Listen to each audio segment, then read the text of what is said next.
and you decide that you want to go into general pediatrics, you start to realize that pediatricians don't always just have general pediatrics as the only thing they do, but they have these areas of interest or expertise, even though you are a general pediatrician, so to speak. So there are general pediatricians who are interested specifically in asthma management, or ADHD, or other forms of disease. And I've always been interested in things outdoors. I thought before, about halfway through college, I was thinking I was going to be like a park ranger or doing something outside. And so when I was thinking about like, well, what would that extra thing be for me? What's that niche for me?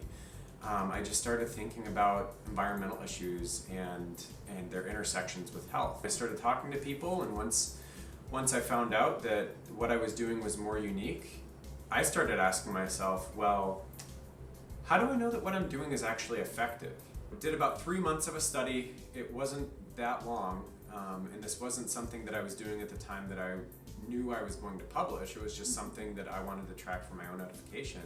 But as I looked at the results after, over 250 encounters, I was surprised at the data that I had collected. Air quality, water quality, and climate change are probably the three areas that I found some of the biggest impacts on health, or on the health of people in general, but especially as a pediatrician on the effects on children. And so that's, I think, what drew me into that area. It's not something that you get paid for. This is something that you just is affecting the health of the patients that you see, and it's something that you can be very passionate about and try to take care of, but at the end of the day, I'm not going to have time blocked out of my schedule in order to do climate change advocacy.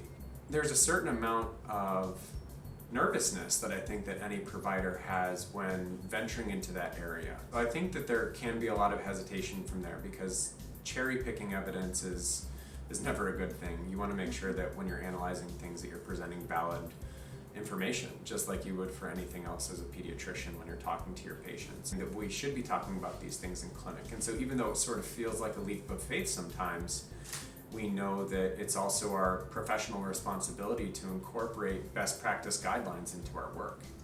And so in many ways, while what I am doing and have been doing is very new, it's arguably well overdue as well.